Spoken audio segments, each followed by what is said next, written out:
شهر رمضان الذي أنزل فيه القرآن هدى للناس وبينات من الهدى والفرقان. الحمد لله رب العالمين، الصلاة والسلام على سيدنا نبينا محمد صلوات الله عليه وسلامه وعلى وأصحابه أجمعين. أما بعد، أيها الأخوات إخواني، السلام عليكم ورحمة الله وبركاته. الحمد لله, রোজার মাসের আগমন উপলক্ষে আমরা আপনাদের কাছে শুভেচ্ছা বিনিময় করছি এবং এই ধরনের শুভেচ্ছা বিনিময় করা বৈধতা রয়েছে। রাসূলুল্লাহ সাল্লাল্লাহু আলাইহি ওয়াসাল্লাম তিনি রোজার মাস আসার আগে সাহাবীদেরকে ডেকে তিনি বলতেন, আতাকুম রমাদান শাহরুন মুবারক, তোমাদের নিকট মোবারক একটি মাস এসেছে, সেটি হচ্ছে রমাদান। ফারাদাল্লাহু আযজা ওয়া জাল্লা আলাইকুম সিয়াম, আল্লাহ সুবহানাহু ওয়া তাআলা এই মাসে রোজা রাখা তোমাদের জন্য ফরজ করেছেন। তো এই মাসটা মোবারক মানে বরকতপূর্ণ মাস। আল্লাহ সুবহানাহু ওয়া তাআলা এই মাসের নাম কোরআনুল কারিমে বিশেষভাবে নিয়েছেন, অন্য কোন মাসের নাম তিনি নেন নাই এবং এই মাসের নামটির আগে তিনি শাহর শব্দটা ব্যবহার করেছেন। তো আমরা এই মাসকে মানে বরকতপূর্ণ জেনে থাকি।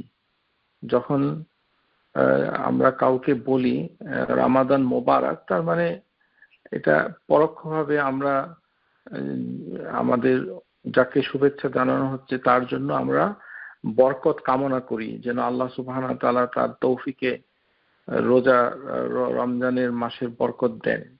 এটি করা সুন্নাহ নয়, তবে করা বৈধ, মানে আপনি ইচ্ছা করলে করতে পারেন। এই মাসটার গুরুত্ব যেটা আছে সেটা আপনারা সবাই সবসময় শুনে থাকেন। একটি হচ্ছে যে ফাফি শাহরুন রমাদান তুফতাহু আবওয়াবুল জান্নাহ, এই যে জান্নাতের দরজাগুলো খুলে দেওয়া হয়। আরেকটি রিওয়ায়াত এসেছে তুফতাহু আবওয়াবুর রাহমা, রহমতের দরজাগুলো খুলে দেওয়া হয়। তুগলিকু আবওয়াবুন নার, এবং দোজখের দরজাগুলোকে আল্লাহ বন্ধ করে দেন। তো এই যে মানে মাসের যে এই ঘটনাগুলো, তার মানে হচ্ছে যে এই মাসের ভিতরে আল্লাহ সুবহানাহু ওয়া তাআলা মানুষকে আমল করার তৌফিক দান করেন এবং মানুষ তার ইবাদত বন্দেগীর মাধ্যমে জান্নাত পাওয়াটা সহজ হয় এবং আগুন থেকে আল্লাহ সুবহানাহু ওয়া তাআলা প্রতি রাতে মানে তিনি মুক্তি দেন। সুতরাং আল্লাহ সুবহানাহু ওয়া তাআলা দোয়া কবুলের মাধ্যমে এবং তার ইবাদত গ্রহণের মাধ্যমে আগুন থেকে মুক্তি দেন। এই জন্য এই মাসে ইবাদত বন্দেগী করার বিশেষ ফজিলত এবং রয়েছে। যে রাসূলুল্লাহ সাল্লাল্লাহু আলাইহি ওয়াসাল্লাম তিনি বলেছেন, মান হরিমা খাইরিহা ফাকাদ হরিম, যে ব্যক্তি এই মাসের লাভ থেকে, এই মাসের ফজিলত থেকে নিজেকে বঞ্চিত করলো, সে বঞ্চিত হলো। এটি একটি মহান মাস, সম্মানিত মৌসুম। এক মাস সওয়াব বিভিন্ন কাজে মানে সওয়াব হয় এবং বাড়তে থাকে, এবং এই মাসে পাপ কাজ করলে সেটাও জঘন্য হিসাবে গণ্য হয়। তো বরকতগুলো মাসে আমরা কিভাবে তার জন্য শুকরিয়া আদায় করতে পারি, যেন আমরা তার আনুগত্যের মাধ্যমে তাআতিল্লাহি তাআলা এবং গুনাহর কাজগুলো ছেড়ে দেওয়ার মাধ্যমে, এবং প্রত্যেকটি মুমিনের কাছে সারা বছরই ইবাদতের মৌসুম। শুধু রোজার মাস আসলে নামাজ পড়তে হবে অথবা যাকাত দিতে হবে এমনটি নয়। জাকাতের সাথে রোজার কোনো সম্পর্ক নাই। কেননা জাকাতের সাথে সম্পর্ক হচ্ছে যে আপনার যখন নিসাব পরিমাণ অর্থ হয়েছে সেই দিন থেকে একটি বছর পূর্ণ হলে, তো সেই দিনটি যে কোনো মাসে হতে পারে, এটি একটি বিষয়। আর 5 ওয়াক্ত নামাজ সারা জীবনের জন্য, অর্থাৎ যখন আপনি প্রাপ্তবয়স্ক হয়েছেন মৃত্যুর আগ পর্যন্ত আপনাকে সেই সালাত আদায় করতে হবে। তো এরকম অনেক ফরজ কাজ রয়েছে, সেগুলো শুধু রোজার মাস আসলে করতে হবে এমনটি নয়, বরঞ্চ সব সময়। যেমন আমাদের দেশে রোজার মাস আসলে টেলিভিশনের সংবাদ পাঠিকারা মাথায় কাপড় দেয়, তো রোজার মাস চলে গেলে মাথার কাপড়টা সরিয়ে ফেলে। এটা রোজাকে সম্মান করা বোঝায় না। অর্থাৎ আল্লাহর আনুগত্য বেশি করতে হবে, আনুগত্য সারা জীবন, কিন্তু সেটার কোনো কমতি নাই। রোজার মাসে ইবাদত বেশি করতে হবে। ইবাদত বেশি করলে যেটি হবে সেটা আল্লাহ সুবহানাহু ওয়া তাআলা আপনাকে বেশি ইবাদত করার তৌফিক দান করবেন। তো এখন প্রস্তুতি একটি বিষয় রয়েছে, এই জন্য আজকের এই কথামালায় আমাদের শিরোনাম ছিল কাইফা নাস্তাইদ্দু লিকুদুমি শাহরি রমাদান, যে আমরা কিভাবে রমজান মাস আগমন উপলক্ষে প্রস্তুতি নিব। আসলে রমজান মাসের প্রস্তুতি শাবান মাস থেকেই নিতে হয়, নেওয়া উচিত। মানে এখন যে মাসটি চলছে এই মাসেই আপনি প্রস্তুতি নিবেন। আমরা যদিও সেটা করিনি, কিন্তু হাদিসের ভিতরে এটারই ইঙ্গিত এসেছে যে যে আন উসামা বিন যায়েদ রাদিয়াল্লাহু আনহু قال قلت يا رسول الله لم أراك تصوم شهرا من شهور ما تصوم من شعبان, যে আপনি শাবান মাসের মতো অন্য কোনো মাসে এত রোজা পালন করেননি। তো আমরা কি শাবান মাসে রোজা রেখেছি? তো আমরা তো প্রস্তুতির ভিতরে আমাদের অনেক কমতি দৈনতা রয়েছে, কারণ আমরা শাবান মাসে রোজা রাখিনি। শাবান মাসে রোজা রাখা সুন্নাহ, মানে বেশি করে রোজা রাখাটাও সুন্নাহ, তবে সেটি যেন 15 তারিখের পরে না হয়, আগে হতে হবে। তো তখন রাসূলুল্লাহ সাল্লাল্লাহু আলাইহি সাল্লাম তিনি বললেন, যালিকা শাহরুন ইয়াগফুলুন নাস আনহু বাইনা রাজব ওয়া রমাদান, যে মানুষের ভিতরে এই মাসটা শাবান মাসটাতে খুব গাফেল থাকে, কেননা এটা রজব এবং রমজানের মধ্যবর্তী মাস। কিন্তু এই মাসের এই হাদিসটা কিন্তু খুবই গুরুত্বপূর্ণ, আপনারা লিখে রাখতে পারেন। রাওয়াহু নাসাই হাদিস নাম্বার 2357, এবং এই হাদিসটি সহিহ হিসাবে এসেছে। এই হাদিসের ভিতরে একটি অত্যন্ত গুরুত্বপূর্ণ কথা এসেছে, সেটা হচ্ছে ওহুয়া শাহরুন তুরফাউ ফিল আমালু ইলা রাব্বিল আলামিন। আমরা সারা বছর যে আমল করি, মানে ইবাদত করি, রোজা রাখি, যাকাত দেই, সাদাকা করি, মানুষের উপকার কাজ করি, যত নেক আমল আমরা করি, সেই আমলগুলো এই শাবান মাসে আল্লাহ সুবহানাহু ওয়া তাআলা তার কাছে তুলে নেন। এই মাসে 12 মাসের ভিতরে তাহলে শাবান মাসে এটি উপরের দিকে উঠে, তার মানে রোজার মাসে এটা উপরের দিকে যায় না। ওহুয়া শাহরুন তুরফাউ ফিল আমালু ইলা রাব্বিল আলামিন, শাবান মাসে আপনার সারা বছরের আমল আল্লাহ সুবহানাহু ওয়া তাআলার কাছে যায়। এই যে আল্লাহ সুবহানাহু ওয়া তাআলার কাছে যায়, এই কারণে রাসূলুল্লাহ সাল্লাল্লাহু আলাইহি সাল্লাম এই শাবান মাসে বেশি রোজা রাখতেন। ফাউহিব্বু আন ইউরফাউ আমালি ওয়া আনা সাইম, আমি পছন্দ করি যে রোজা পালন অবস্থায় আমার আমলটা আল্লাহর কাছে উঠে যাক। তাহলে মানে আয়েশা রাদিয়াল্লাহু তাআলা আনহা এরকমই অনেকটা হাদিস বর্ণনা করেছেন, সেটা বুখারী মুসলিম এসেছে। তিনি বলেছেন, কানা রাসূলুল্লাহ সাল্লাল্লাহু আলাইহি ওয়াসাল্লাম ইয়াসুমু হাত্তা নাকুলা লা ইফতিরু ওয়া ইফতিরু হাত্তা নাকুলা লা ইয়াসুমু, মানে রাসূলুল্লাহ সাল্লাল্লাহু আলাইহি ওয়াসাল্লাম এমন ভাবে রোজা রাখতেন শাবান মাসে, যে মনে হতো যে তিনি মনে হয় আর রোজাই ভাঙবেন না। আবার আবার এমন ভাবে সিয়াম ভঙ্গ করতেন, মানে শেষের দিকে তিনি রাখতেন না, মনে হয় যে তিনি আর সিয়াম পালন করবেন না। তার মানে শুরুটা বেশি রাখতেন, শেষেরটা রাখতেন না অথবা কম রাখতেন। ফামা আইতা রাসূলুল্লাহ সাল্লাল্লাহু আলাইহি ওয়াসাল্লাম, যে এই মাসের অধিকাংশ সময় ইস্তিকমালা সিয়ামা শাহর ইল্লা রমাদান, তার মানে শাবান মাসে বেশি বেশি রোজা রাখতেন। তাহলে রোজার প্রস্তুতি নেওয়ার ক্ষেত্রে এই হাদিস রাসূলুল্লাহ সাল্লাল্লাহু আলাইহি ওয়াসাল্লাম আমাদেরকে কি কারণে উৎসাহ দিয়েছেন? একটি উৎসাহের কারণ হচ্ছে যে আল্লাহ সুবহানাহু ওয়া তাআলা শাবান মাসে আপনার সারা বছরের আমল, প্রিয় শ্রোতা, আপনি আগামী রোজার মাসে যে আমলটা করবেন সেগুলিও আপনার শাবান মাসে তোলা হবে। অর্থাৎ গত বছরের যে রোজা রেখেছেন সেটি এই শাবান মাসে এটি উঠেছে। তাহলে এটি গুরুত্বপূর্ণ মাস আমরা এখন অতিক্রম করছি। তো এই মাসে বেশি বেশি রোজা রাখাটা কেন হাদিসে এসেছে? এটা শরীয়তের একটি নির্দেশ যেটা আমরা পাচ্ছি সেটা হলো যে আল্লাহ সুবহানাহু ওয়া তাআলার কাছে আমলগুলো পৌঁছে। কিন্তু বর্তমানে মানে ডাক্তারি শাস্ত্রে, চিকিৎসা শাস্ত্রে বলা হচ্ছে যে যাদের ডায়াবেটিস আছে তারা রোজার প্রস্তুতি কিভাবে নিবে। আমাদের দেশে ডায়াবেটিসের প্রস্তুতি নেয় হচ্ছে যে যারা, আমি জানি না বাংলাদেশে কিরকম, তবে আমেরিকা এবং কানাডা উন্নত বিশ্বে যে সকল বাংলাদেশিরা থাকেন তাদেরকে জিজ্ঞাসা করলে যে আপনি কি রোজা রাখেন? জি না। আপনার কি সমস্যা? ডায়াবেটিস। তো আপনি কি করেন? ফিদিয়া দিয়ে দেন।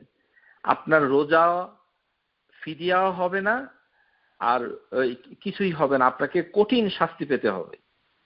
এইভাবে রোজা ভঙ্গ মানে করার অথবা না রাখার কোনো কারণ নাই। কেননা ডায়াবেটিস রোজা রাখা যাবে না, এটা মানে খুব অল্প সংখ্যক কিছু লোকের, খুবই অল্প, কিন্তু অধিকাংশ ডায়াবেটিক পেশেন্ট রোজা রাখবে। কিভাবে রাখবে সে প্রস্তুতিটার জন্যই তারা শাবান মাসে বেশি বেশি করে রোজা রাখবে। তো রোজা রাখা তাহলে ডায়াবেটিক পেশেন্টের জন্য সবচেয়ে বড় প্রস্তুতি হচ্ছে শাবান মাসে বেশি বেশি করে রোজা রাখা। তাহলে কিভাবে সে প্রস্তুতি নিবে?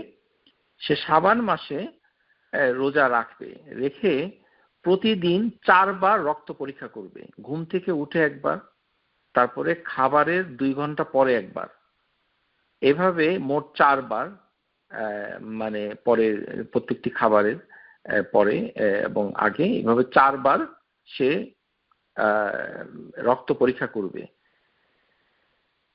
যে তার রক্তের পরিমাণ মানে গ্লুকোজের পরিমাণটা কত।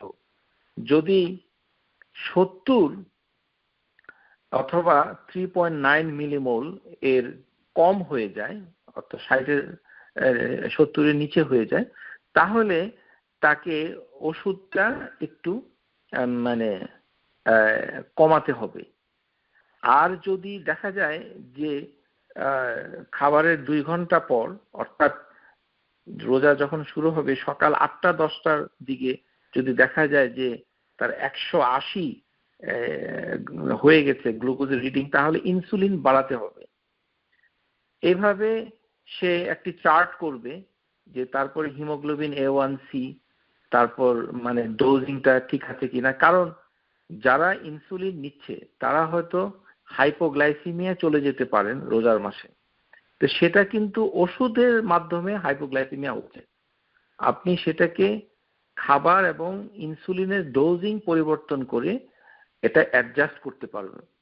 কেননা সেগুলি শাবান মাসের রোজাটা হচ্ছে নফল রোজা, আপনি রোজাগুলোকে ভাঙতে পারেন, কিন্তু আপনার ডোজগুলা ঠিক করে দিবে শাবান মাসের রোজায়। এভাবে আপনি প্রস্তুতি নেবেন। এবং এই জন্যই রাসূলুল্লাহ সাল্লাল্লাহু আলাইহি সাল্লাম আমাদেরকে ডায়াবেটিক রোগীর জন্য বলেছেন কিনা আমরা জানি না, কিন্তু এই যে রাসূলুল্লাহ সাল্লাল্লাহু আলাইহি সাল্লামের হাদিস যে শাবান মাসে তিনি রোজা রাখতেন, এটি বর্তমানে চিকিৎসা শাস্ত্রে দেখা যাচ্ছে যে অত্যন্ত উপকারী একটি হাদিস। যে যদি ডায়াবেটিক রোগীরা এই মাসে বেশি রোজা রাখে তাহলে তার ওষুধটা কিভাবে খেতে হবে সেটা একটা নির্ধারণ করতে পারবে কয়েকদিন থাকলেই। যেমন যারা দিনের বেলায় একবার ওষুধ খান তারা ইফতারের শুরুতে একটু কম ওষুধটা খাবেন, তাইলেই হয়ে গেল। আর যারা 2 বেলা ওষুধ খান ডায়াবেটিকের রোগী, তারা সকালের ওষুধটা খাবেন ইফতারের সময়, আর রোজার প্রথম কয়েকদিন ওই রাতের যে ডোজটা এটা অর্ধেক করে সাহারির আধা ঘন্টা আগে খেতে হবে। তাহলেই তার গ্লুকোজটা কন্ট্রোল হয়ে যাবে। কিন্তু কোনো কারণে যদি পরিশ্রম বেশি হয়ে যায়, তারপরে দেখা যায় যে অতিরিক্ত কায়িক পরিশ্রম অথবা স্ট্রেসফুল সিচুয়েশনের কারণে যদি গ্লুকোজটা কমে যায়, তখন হাইপোগ্লাইসিমিয়া হয়ে যেতে পারে। তো সেটা বোঝার উপায় কি? রক্ত পরীক্ষা করতে হবে। তা আপনি ওই প্রতিদিন 4 বার রক্ত পরীক্ষা করবেন, করে দেখবেন যে 3.9 অর্থাৎ 70 মিলিগ্রামের উপরে আছে কিনা। তাহলে বোঝা যাবে যে আপনার ডোজিংটা ঠিক আছে। আর প্রথম দিকে কয়েকদিন রোজার হাফ ডোজ, যেটা বিকালের সন্ধ্যা রাতের যে ডোজটা, সেটা অর্ধেক নিতে হয়। শেষের দিকে আবার একটু বাড়াতে পারেন। আর যারা ইনসুলিন মিক্সড নেন তারা সকালের ডোজটা ইফতারের সাথে একই ডোজ নেবেন, আর সেহরির আধা ঘন্টা আগে রাতের ডোজটার অর্ধেক নেবেন। এটা একটা রুল যারা প্রিমিক্সড ইনসুলিন নিচ্ছেন। তো রক্ত পরীক্ষা করা এটি হাদিস দ্বারা প্রমাণিত যে রাসূলুল্লাহ সাল্লাল্লাহু আলাইহি সাল্লাম তিনি রোজা রাখা অবস্থায় শিঙ্গা লাগাতেন, এবং শিঙ্গা লাগানো হচ্ছে কাপিং করা, এবং এতে অনেক রক্ত বের হয়, সহিহ হাদিস দ্বারা প্রমাণিত। সুতরাং রক্ত পরীক্ষা করার বৈধতা হাদিস থেকেই পাওয়া যায়। তো আপনাকে কখন প্রস্তুতি নিতে হবে? শাবান মাসে প্রস্তুতি নিতে হবে, এবং সেই অনুযায়ী আপনার ডোজিংটা করবেন। তো এই জন্য আর একটি হচ্ছে যাদের ভয় যে ক্ষুধা থাকতে পারেন না, তাদের জন্য এই শাবান মাসে রোজা রাখাটা ভালো। কেননা এটি হচ্ছে মানুষের একটি শিক্ষার অভাবের কারণে মানুষ না খেয়ে থাকলে ভয় পায়। আপনারা অনেকেই হয়তো জানেন না যে আমরা যে খাবারটা খাই এই খাবার সবটুকু ব্যবহার হয় না। তো সেগুলো মাসল এবং লিভারে গ্লাইকোজেন হিসাবে জমা থাকে। আপনি যদি একেবারে খাবার বন্ধ করে দেন তাহলে আপনার লিভারে এবং আপনার মাংসপেশিতে স্কেলিটাল মাসেলে যে পরিমাণ গ্লাইকোজেন থাকে সেটি ভালো করে শুনে রাখুন 48 আওয়ার্স আপনাকে গ্লুকোজ দিতে পারবে। 48 আওয়ার্স, 2 দিন। একটি লোক 2 দিন মানে কোনো কিছু না খেয়ে শুধু গ্লাইকোজেন ব্যবহার করে সে বেঁচে থাকতে পারে, তার কোনো ক্ষতি হয় না। 48 ঘন্টা পর্যন্ত মানুষ থাকতে পারে। তা আপনি কেন ভয় পাচ্ছেন? এটি হচ্ছে আমাদের মানসিকতা। আমাদের বাংলাদেশি সমাজে একটা আছে কি যে ক্ষুধা না লাগলেও নিয়ম মতো 3 বেলা খায়, অথচ তার ক্ষুধা নেই।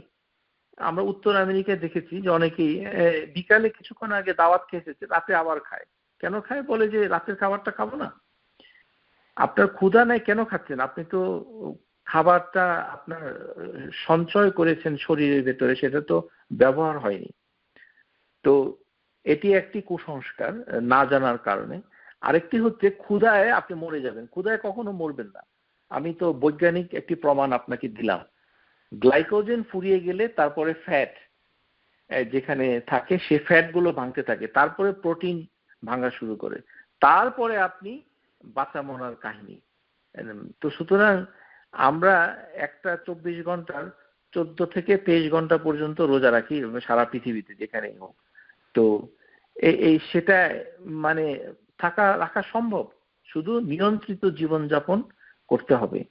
এটি হচ্ছে মানে আপনার মানে কথা। আর প্রস্তুতি ডায়াবেটিক রোগীর জন্য শাবান মাস থেকে হাদিস অনুযায়ী করা উচিত। তো শুধু রোজার মাসের প্রথম দিনে এসে ডাক্তারের কাছে যাবেন, আর যে ডাক্তার হাদিস জানে না, তারপরে রোজার গুরুত্ব জানে না, সেই ডাক্তার বলবে যে আপনি রোজা রাখবেন না, আর আপনি নিজে ফতোয়া দিয়ে ফিদিয়া আদায় করবেন, আপনার ফিদিয়া গ্রহণযোগ্য হবে না শরীয়তের মাধ্যমে, এবং আপনার রোজা রাখার গুনাহ থেকে আপনি মানে ছাড় পাবেন না। সুতরাং পরকালে রয়েছে আপনার জন্য দুঃসংবাদ। অতঃপর আপনারা সবাই মানে এই মাসের প্রস্তুতি নেওয়ার জন্য হুঁশিয়ার হয়ে যান।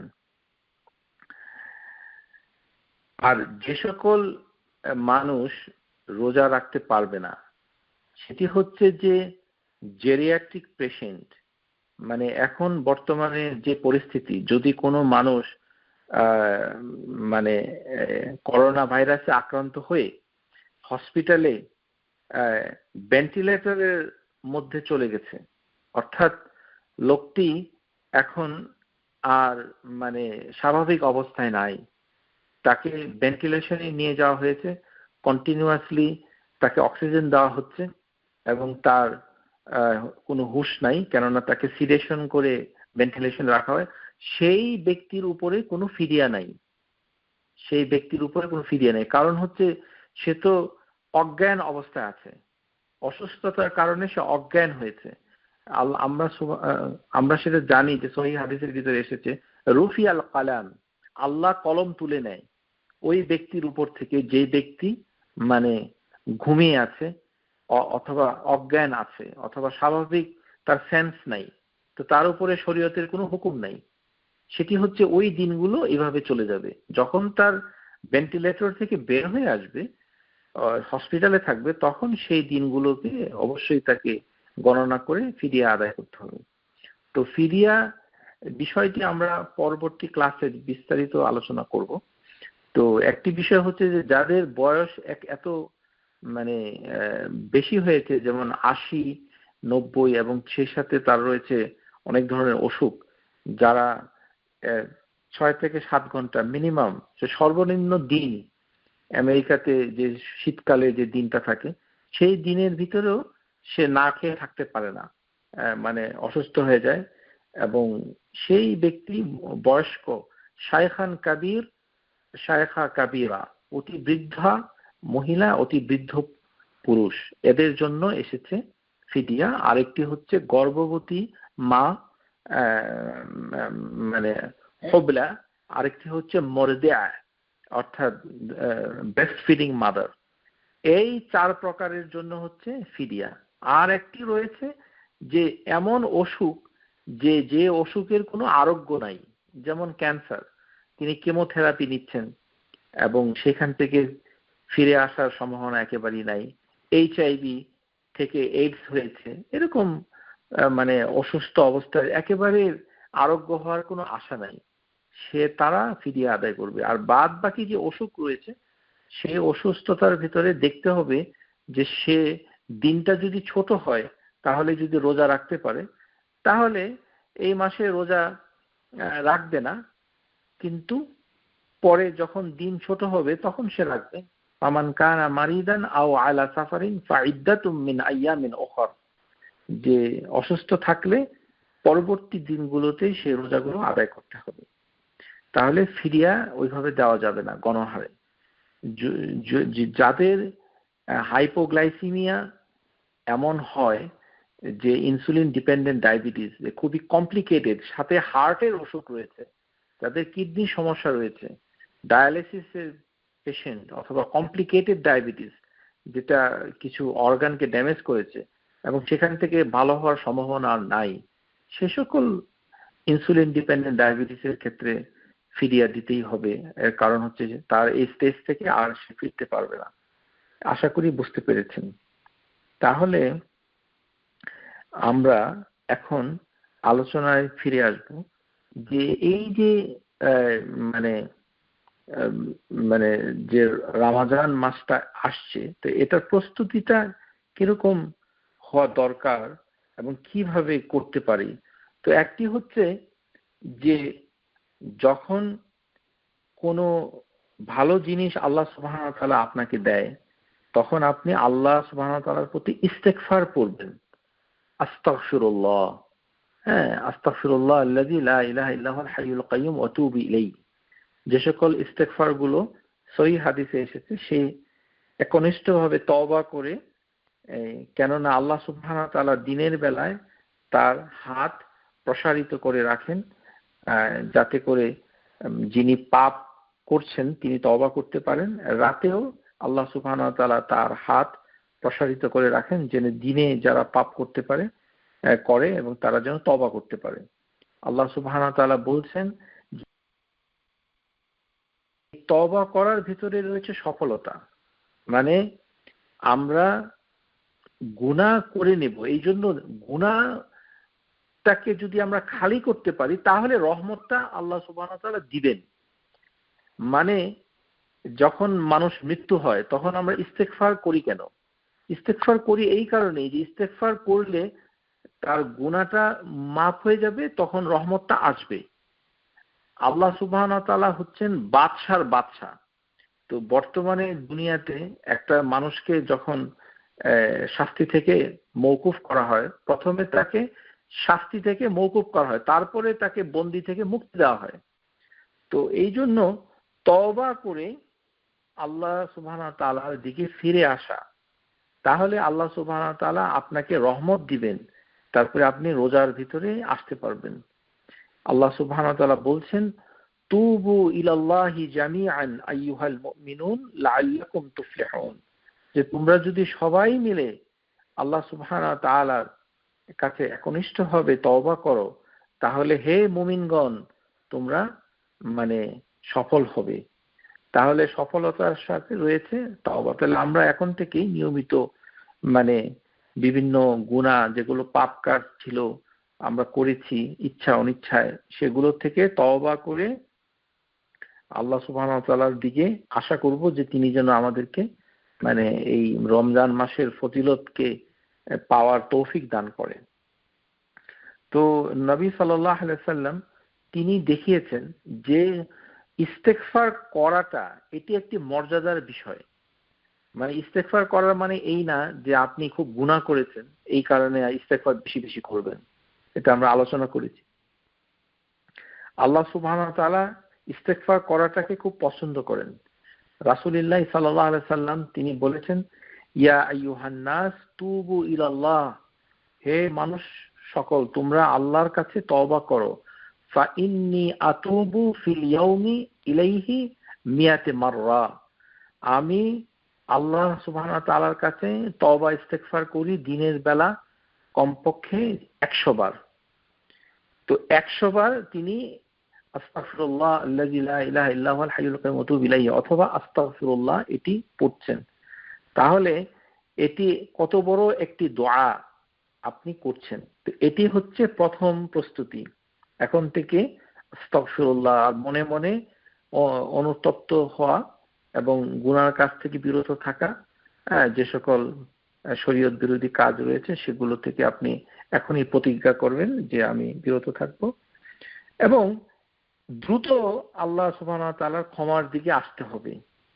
আল্লাহ সুবহানাহু ওয়া তাআলা বলছেন, ওয়াসারিউ ইলা মাগফিরাতিন মির রাব্বিকুম, আর তোমরা ছুটে আসো তোমাদের রবের ক্ষমার দিকে, ওয়া জান্নাতিন আরদুহা, এবং কাআরদুস সামাওয়াতি ওয়াল আরদ উইদ্দাত লিল মুত্তাকিন, যে যার বিস্তৃতি মানে মানে হেভেন সমূহ এবং জমিনের মতো যা প্রস্তুত রাখা হয়েছে মুত্তাকিদের জন্য।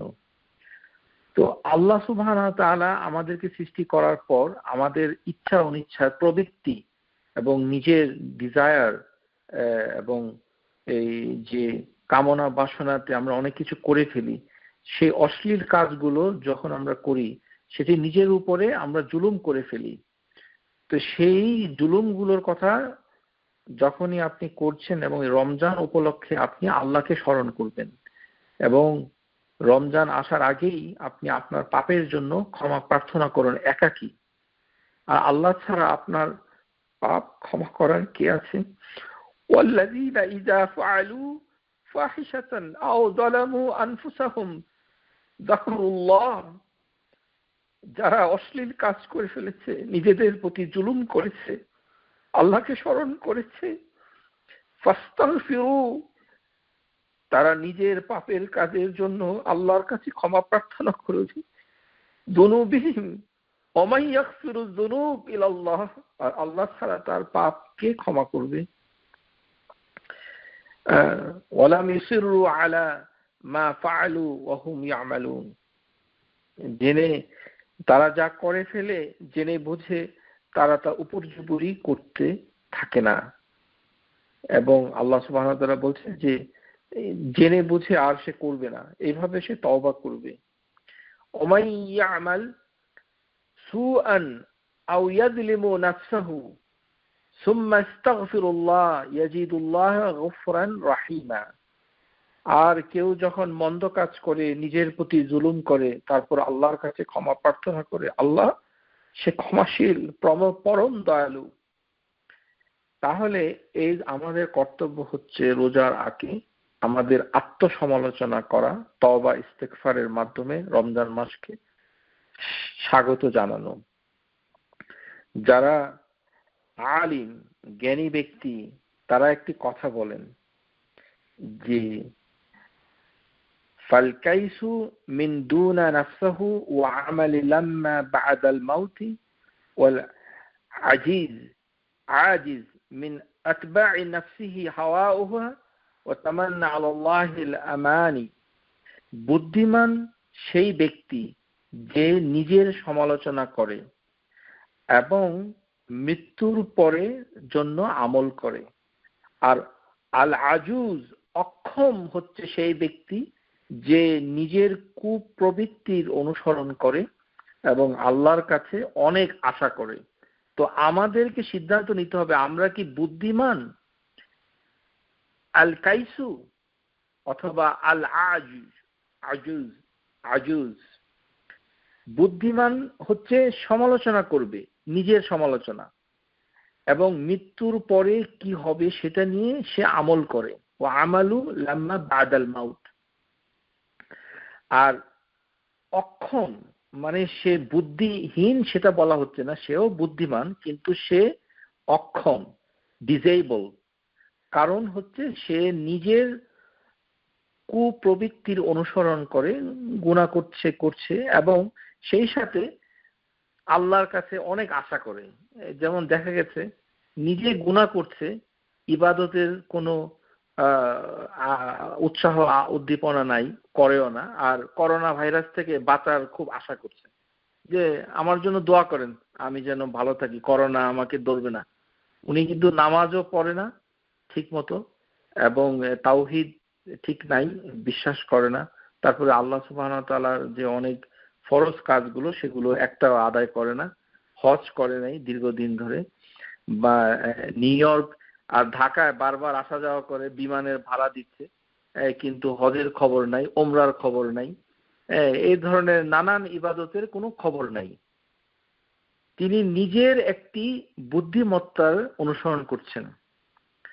আফারাআইতুম মানিত্তাখাযা হাওয়াউহু, যে আপনি কি লক্ষ্য করেছেন হে রাসূল, যে কিছু লোক তারা নিজের প্রবৃত্তিকে ইলাহ বানিয়ে নিয়েছে। ইলাহু হাওয়াউহু, যে তাদের ইলাহ হচ্ছে তাদের মন, মানে নিজের খেয়াল খুশিটাই হচ্ছে মাবুদ, তার ইবাদত করে, নিজে যেটা ভালো মনে করেছে, নিজে ভালো মনে করেছে যে আমি প্রতি সামারে বাংলাদেশে যাব আর মানে পরিবার পরিজনকে দেখব, প্রমোদ ভ্রমণ করব ইত্যাদি, কিন্তু হজ করব না, ওমরা করব না।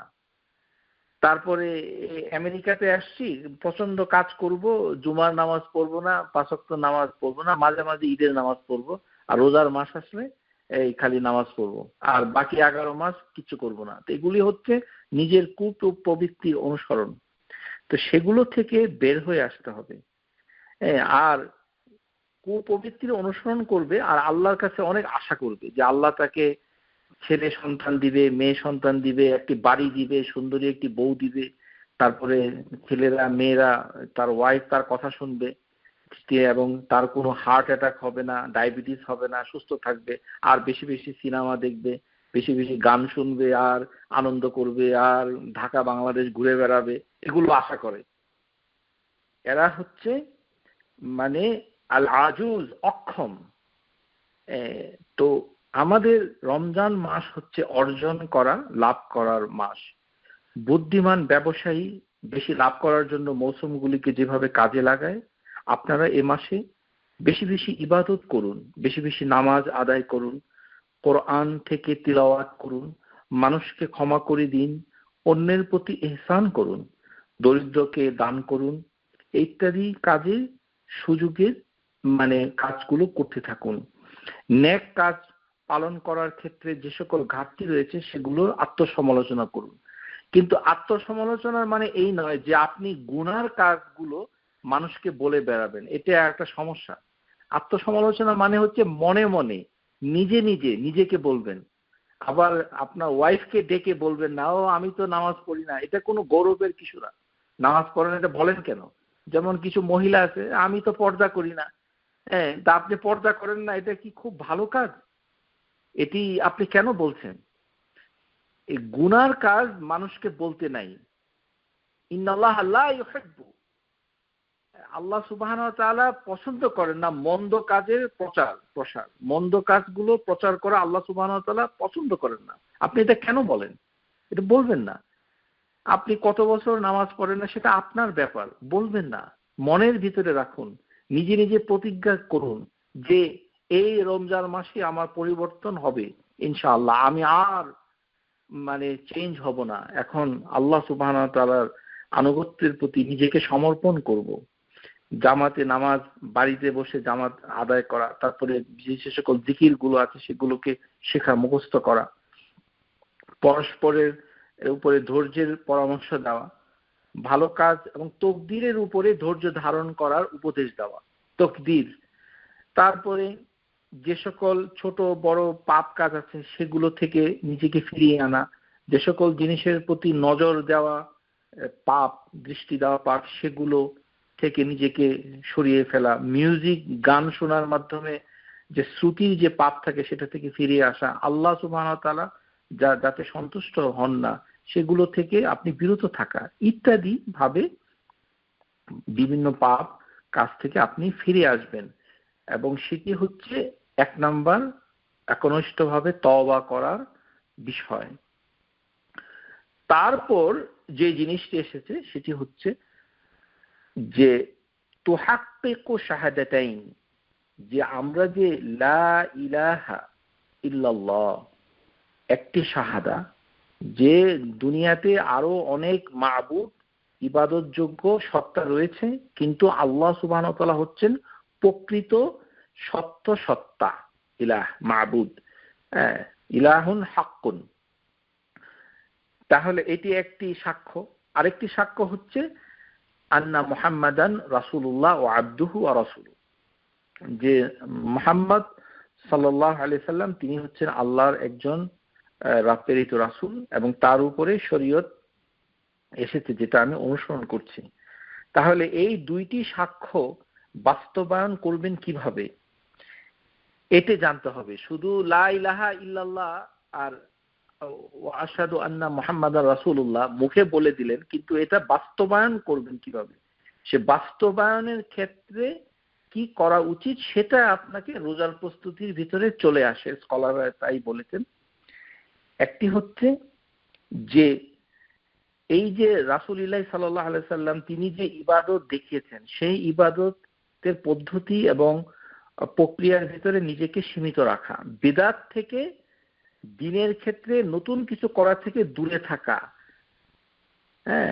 আল ইবতিআদু আন আল বিদআ ওয়াল ইহদাসু ফিদ দ্বীন, যে আপনি ইবতিআদু আনাল বিদাই ওয়াল ইহদাসি ফিদ দ্বীন, যে বিদআত এবং দ্বীনের ক্ষেত্রে নতুন কিছু করা থেকে দূরে থাকা, এটা হচ্ছে 1 নাম্বার। 2 নাম্বার হচ্ছে যে আপনি বাস্তবায়ন করবেন আল ওয়ালাউ ওয়াল বারাউ, যে মিত্রতা বৈরিতা, কে আপনার বন্ধু হবে আর কে আপনার শত্রু হবে, এটি ধর্মের দৃষ্টিতে, সামাজিক দৃষ্টিতে নয়, ধর্মের দৃষ্টিতে আপনাকে সেটাকে সিদ্ধান্ত নিতে হবে। তুহাক্কিকুল ওয়ালাউ ওয়াল বারাউ, যে ঈমানদারদের সাথে আপনার বন্ধুত্ব আর কাফের মুনাফিকদের সাথে বৈরিতা। এবং এটা যে বিষয়ে মুসলমানদের কোনো কিছু ভালো হলে সেটাতে খুশি হওয়া, আর মুসলমানদের যারা শত্রু তাদের যদি কোনো পরাজয় হয় তাহলে আপনার খুশি হওয়া, আর মুসলমানদেরকে ভালোবাসা।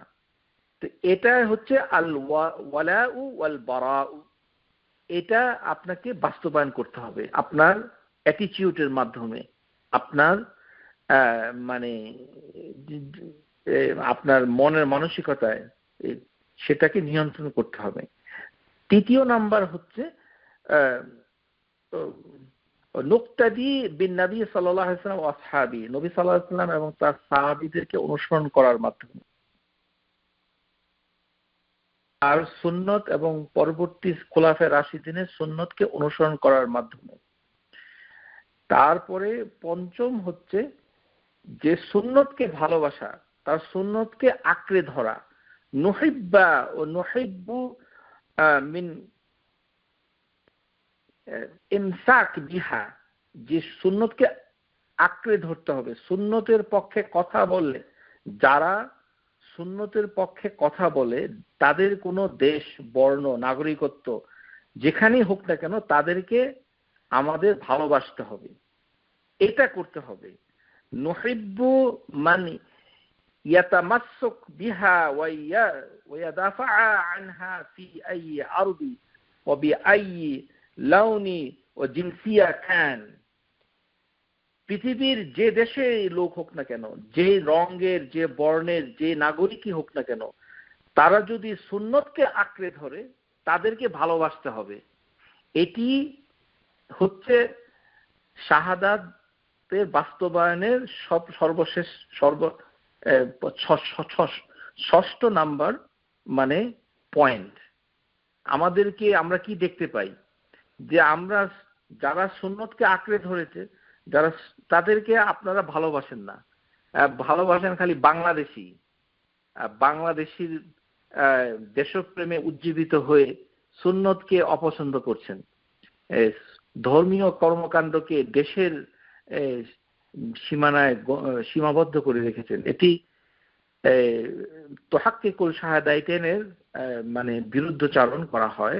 এর মাধ্যমে আল্লাহ রাসূলের প্রতি যে রিসালা, যেই নবুয়ত এসেছে, তাকে অপমান করা হয়, তাকে অস্বীকার করা হয়।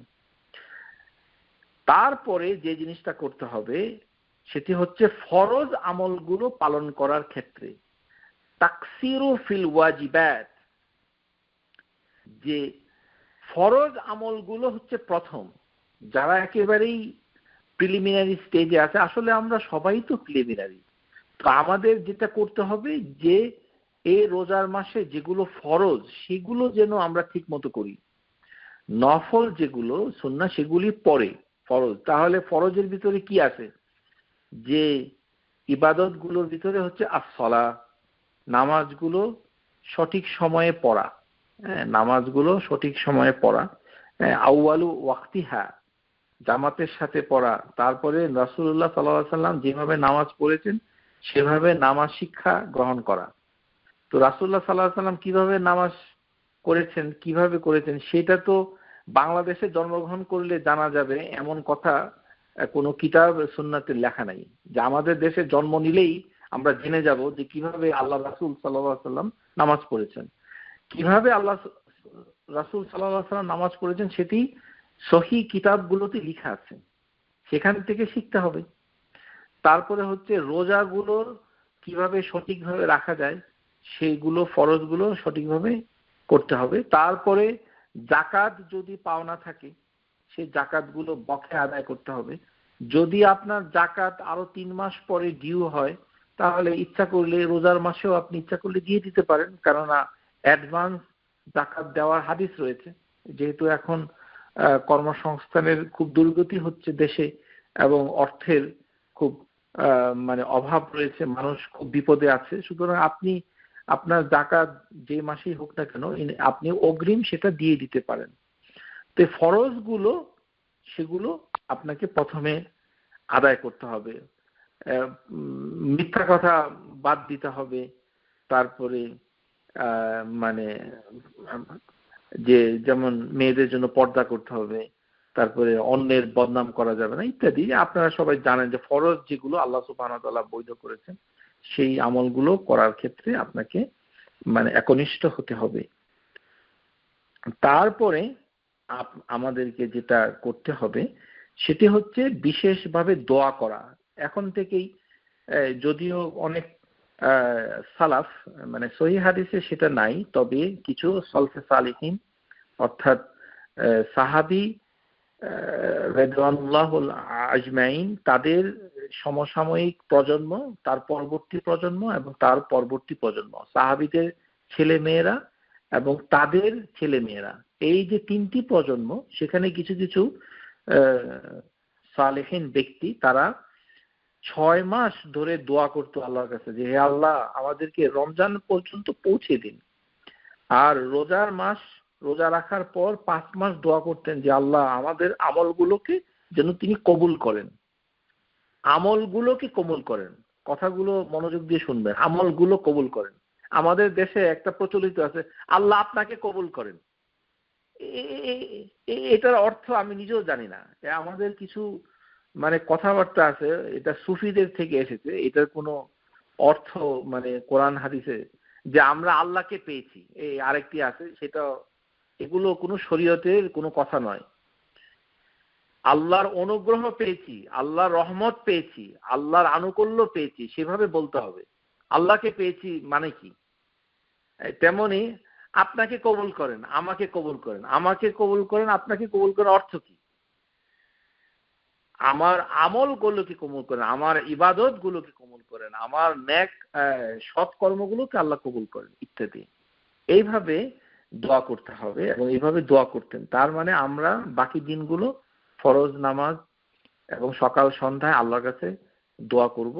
এর ভিতরে দোয়ার কনফারেন্সের মাধ্যমে দোয়া করার কথা, এইভাবে একত্রে দোয়া করার কোনো বিধান কোরআন এবং হাদিসের ভিতরে আমরা পাই না। আমাদেরকে দোয়া করতে হবে আল্লাহ সুবহানাহু ওয়া তাআলার কাছে খুফিয়ান, নীরবে, একান্তে, একাকী। কেননা এখন তো একাকী থাকারই সময়। তো একাকী আপনি আল্লাহর কাছে দোয়া করুন যে আল্লাহ যেন আপনাকে তৌফিক দেন, যে আপনি যেন এই রোজার মাসটা আপনার হায়াত যেন আল্লাহ রাখেন এবং আপনি যেন সঠিকভাবে তার হক আদায় করতে পারেন। তাহলে দোয়া করার মাধ্যমে সুস্থ থাকার জন্য দোয়া করা ইত্যাদি। তারপরে 3 নাম্বার, মানে আমি নাম্বার ভুলে যাচ্ছি, আপনারা লিখে রাখতে পারেন, 7 অথবা 8 হবে। মহান মাসের আগমনে খুশি হওয়া। এই মাসটা যে আসছে আপনাকে মনে মনে একটু খুশি হতে হবে। এই আমি তো বলে দিলাম যে আমরা অনেকে অখুশি কিন্তু কেউ হই না, এটা ঠিক না, আসলে ভয় পাই। কোনো মুসলমান রোজার মাস আসলে অখুশি হয় তা না কিন্তু, কেননা রোজার মাসে ইফতারি করার সময় যে খুশি হওয়াটা, এটি সবার জন্য প্রযোজ্য। যে রোজা রাখে সেও খুশি হয়, যে রোজা রাখে না সেও খুশি হয়। এটা একটি আশ্চর্যজনক পরিস্থিতি। তো রোজার মাসে আসলে খুশি হয়, কিন্তু রোজার মাসে আমাদের সমাজে যেটা হয় সেটা হলো ভয় পায়। যে ভয়ের জন্য সঠিক নলেজ নাই। আমি ব্যাখ্যা করেছি যে খাবারের অভাবে কেউ আসলে মারা যায় না, এটা একটা ভুল ধারণা। আপনার আমার শরীরে প্রচুর পরিমাণে গ্লাইকোজেন অলরেডি আছে, আপনি তো খাচ্ছেন, এই আপনার 18-19 ঘন্টা পরেই তো খাচ্ছেন। তো সুতরাং সেগুলো দিয়ে আপনার সুস্থতা রক্ষা করা যাবে, এটা বৈজ্ঞানিকভাবে প্রমাণিত। তো তাহলে আপনার ভয়ের কিছু নেই। তাহলে আপনার খুশি হওয়ার ব্যাপারটা কি? যে এই মাসে আল্লাহ সুবহানাহু ওয়া তাআলা জান্নাতের দরজাগুলো খুলে রাখেন, শয়তানকে বন্ধ করে রাখেন, বন্দী করে রাখেন। সুলসিলাত, সুফিদাত বিভিন্ন শব্দে এসেছে। তো তার মানে খারাপ কাজটা এই মাসে এমনিতেই কম হয় এবং ভালো কাজগুলো এই মাসে বেশি হয়। এই জন্য আল্লাহ সুবহানাহু ওয়া তাআলা এটা তৌফিক দিয়ে দেন। এই জন্য খুশি হতে হবে। দেখেন রোজার মাস আসলে আপনার মনটা যেন কেমন করে, যে হা রোজার মাস আসছে, তো সুতরাং মানে সবকিছুকে একটু বাদ দিয়ে নতুন করে, এই কথাটাই মানে আল্লাহ সুবহানাহু ওয়া তাআলা একজন ফেরেশতা দিয়ে তিনি ঘোষণা দিতে থাকেন, যদিও আমরা সেই ঘোষণাটা শুনি না। ইউনাদি মুনাদি কুল্লু লাইলা, একজন ঘোষণা করি চিৎকার করে প্রতি রাতে ডাকতে থাকে, ইয়া বাগিয়াল খায়র আকবিল, হে ভালো কাজ যারা করছো তারা বেশি বেশি করে করো, ইয়া বাগিয়া শার আকসির, হে মন্দ কাজ যারা করছো তারা থামো, তোমরা মন্দটা বন্ধ করে দাও। এটা বলতে থাকে। তার একটি প্রভাব আমাদের সমাজে পড়ে সেটা আমরা প্রত্যক্ষ করছি। তাহলে খুশি হতে হবে যে এই মাসে মানে যে আপনার আমার জাহান্নাম থেকে আমরা যাই করি না কেন, যে আমাদের তকদিরে কি আছে সেটা আমরা জানি না, কিন্তু আল্লাহ সুবহানাহু ওয়া তাআলা এই মাসে অনেকগুলো বান্দাকে জাহান্নাম থেকে মুক্তি দিয়ে দেয়। তো মুক্তি দিয়ে যদি আল্লাহ তকদিরকে পুনর্নির্ধারণ করে দেয়, তাহলে তো আল্লাহ সুবহানাহু ওয়া তাআলার কাছ থেকে আমরা সৌভাগ্য পেতে পারি। হ্যাঁ, তো এই কারণে খুশি হওয়া। আল্লাহ সুবহানাহু ওয়া তাআলা বলছেন যে যখন আল্লাহর অনুগ্রহ আসে, তার দয়া, তখন যেন আমরা আনন্দিত হই। কুল বিফাদলিল্লাহ বিরহমাতিহি ফাবিযালিকা ফালইফরাহু হুয়া খায়রুন মিম্মা ইয়াজমাউন। যেমন আমরা আজকে যারা আমাদের অনুষ্ঠান কথামালাটা শুনছি, তাদের ভিতরে অনেকেই হয়তো করোনায় আক্রান্ত হয়নি। তো এটি আল্লাহ সুবহানাহু ওয়া তাআলার একটি অনুগ্রহ, যা আপনার করোনা হয়ে আপনি হসপিটালের বেডে শুয়ে নাই, তাহলে অমিন নিয়ামাতি ফামিনাল্লাহ, এই নিয়ামাটা আল্লাহ সুবহানাহু ওয়া তাআলা আপনাকে দিয়েছেন, তার দয়া বিরহমাতিহি। তাহলে আপনার কি হবে? আনন্দিত হওয়া উচিত। ফালইফরাহু, তাহলে সে আনন্দিত হবে। ফালইফরাহু হুয়া খায়রুন, এটি তাদের উত্তম, মিম্মা ইয়াজমাউন, যেটা তারা জমা করে রাখে। তারপরে প্রস্তুতির ভিতরে রয়েছে যে সকল ওয়াজিব রোজা, যে সকল মহিলা ওয়াজিব রোজা বাদ ছিল, মানে মাসিকের কারণে গত বছর রাখতে পারেননি, অথবা সফরের কারণে, অসুস্থতার কারণে, যে কোনো কারণে, সেই ফরজ রোজাগুলো এখনই রাখতে হবে। মানে এখনই রাখতে হবে, মানে আগে রাখা উচিত ছিল, তবে ইচ্ছা করলে তারা এই মানে এর মানে শাবানের 15 তারিখের পরেও রোজা রাখতে পারবে। শুধুমাত্র রোজা শেষ হওয়ার একদিন আগে, মানে শাবানের 29 তারিখে পারবে না। মানে শাবানের 29 তারিখে পারবে না। রোজা যদি শুক্রবারে শুরু হয়, তাহলে আপনি বৃহস্পতিবার রোজা রাখতে পারবেন না। একদিন পৃথক করতে হবে, একদিনের পৃথক থাকতে হবে, কেননা রোজাটা ফরজ করা হয়েছে, সুতরাং অন্য রোজাগুলো থেকে আপনি পৃথক করবেন। তো আয়েশা রাদিয়াল্লাহু তাআলা আনহা, তিনি শাবান মাসে রোজা রাখতেন, কারণ তার রোজাগুলো মানে তার মাসিকের কারণে বাদ থাকতো। সেগুলো প্রস্তুতির ভিতরে আছে। কানা ইয়াকুনু আলাইয়া সাওমু মিন রমাদান ফামা আস্তাতিউ আন আকিদিয়া ইল্লা ফি শাবান। আমার উপর বিগত রমজান মাসে যেগুলো বাকি থাকতো, সেগুলো শাবান মাস ছাড়া আমি আদায় করতে পারতাম না। এটাতে বোঝা যায় যে ফরজ রোজা যখন তিনি করতেন, তখন তিনি নিয়ত করে করতেন। বুঝতে পেরেছেন? এই হাদিস থেকে বোঝা যাচ্ছে যে আয়েশা রাদিয়াল্লাহু তাআলা আনহা, কেননা আয়েশা রাদিয়াল্লাহু তাআলা আনহা আমাদের মতো মানে লোক নন, তিনি অনেক রোজা রাখতেন, কিন্তু তিনি ফরজ রোজাগুলো শাবান মাসে রাখতেন। তার মানে হচ্ছে যে ফরজগুলোর নিয়ত আলাদা, কেননা ফরজগুলোর নিয়ত আলাদা, কেননা সেই রোজাগুলো তিনি শাবানে রাখতেন। এটি কিন্তু এখান থেকে স্কলাররা হুকুম নিয়েছেন যে 1 বছর অতিক্রম করাটা ঠিক নয়, তাহলে গুনাহ হয়, তওবা করাটা জরুরি হয়ে পড়ে। যে যাদের রোজা পাওনা আছে, তাদের 1 বছরের ভিতরে রেখে দেওয়াটা উত্তম। তারপরে হচ্ছে রোজার রাখার যে মাসআলা, এগুলো জানা, রোজার ফজিলত সম্পর্কে অবগত হওয়া, এটা প্রস্তুতির অংশ। আপনাকে জানতে হবে মাসআলা। যেমন মেয়েদের জন্য রয়েছে যে আমরা আলোচনা করব একটু পরে, যে তাদের মাসিকের বিষয় রয়েছে, তখন তারা কি করবে। তো সেগুলো তাদেরকে হিসাব রাখতে হবে।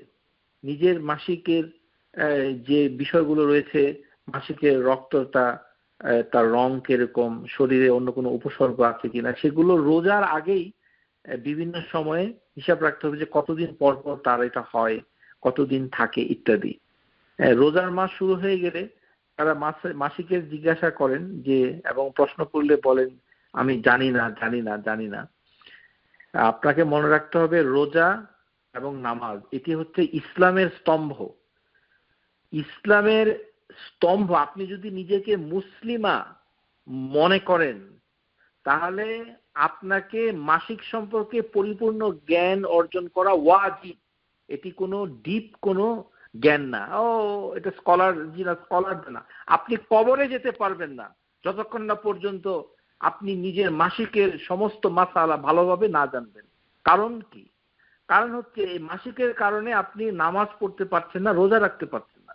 তাই সেটা আপনি জানবেন না। জিজ্ঞাসা করলে বলবেন জানি না। কি জানি, মনে হয়, মনে নাই, আমি জানি না। তো আপনি কি জানেন? আপনি যে ভাত আর মাংস খেতে জানেন, আর কিছু জানেন না?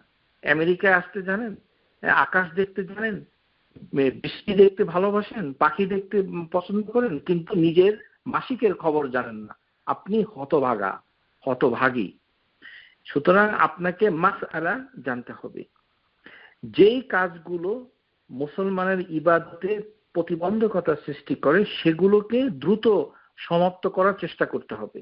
যেমন বাজার সদাই, কেনাকাটা, এগুলো রোজার আগেই কিনে কেটে রাখতে হবে, যেন ঘন ঘন বাজারে না যেতে হয়, ঘন ঘন ডাক্তারের কাছে না যেতে হয়। সমস্ত কিছু কাজগুলো রোজার আগেই আপনাকে শেষ করে ফেলতে হবে। তারপরে স্ত্রী, পুত্র, পরিবার সবাইকে নিয়ে রোজার মাসআলা আলোচনা করতে হবে। ছোটদেরকে রোজা রাখার ব্যাপারে উদ্বুদ্ধ করতে হবে। আমরা এই বিষয়ে একটু আলোচনা করবো ইনশাআল্লাহ। তো তারপরে যেটা এসেছে সেটি হচ্ছে যে কোরআন ও কারীমের প্রতি আমাদের একটু নজর দিতে হবে। এটি সলফে সালেহিনদের থেকে এসেছে। তো এখানে অনেকটা বিষয় আপনারা হয়তো অনেকেই জানেন না, যে আসলে অনেক আগেকার লোকেরা শাবান মাসেই কোরআন শুরু করে দিত। শাবান মাসে, রোজার মাসে না। শাবান মাসকে বলতো শাহরুল কোরআন। শাবান মাসে শাবান মাসেই তারা কোরআন চর্চা করত এবং রোজার মাস পর্যন্ত এটি নিয়ে যেত।